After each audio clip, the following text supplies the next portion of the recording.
अनजान कॉलर का राज। रात के 10 बज रहे थे। अनीता अपने कमरे में अकेली बैठी किताब पढ़ रही थी।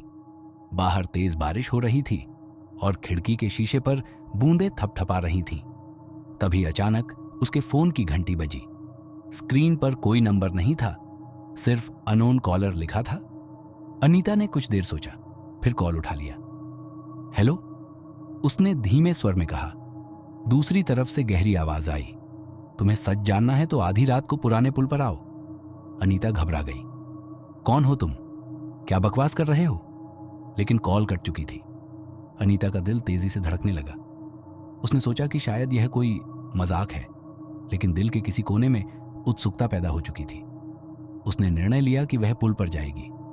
आधी रात को अनीता छतरी लेकर पुराने पुल की ओर बढ़ी। वहां अंधेरा था और चारों तरफ सन्नाटा पसरा हुआ था।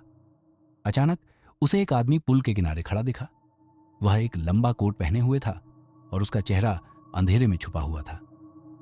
तुमने मुझे बुलाया? अनीता ने कांपते हुए पूछा। वह आदमी धीरे से उसके पास आया और एक लिफाफा उसे थमा दिया। यह तुम्हारे पिता के बारे में है, उसने कहा। अनीता हैरान रह गई। उसके पिता ने कई साल पहले खुदकुशी कर ली थी, लेकिन उनकी मौत का कारण हमेशा एक रहस्य बना रहा। यह क्या है?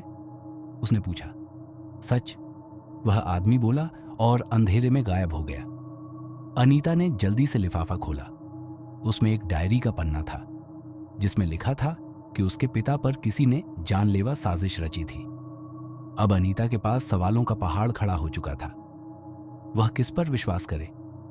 कौन था वह आदमी और उसके पिता की मौत के पीछे का असली सच क्या था?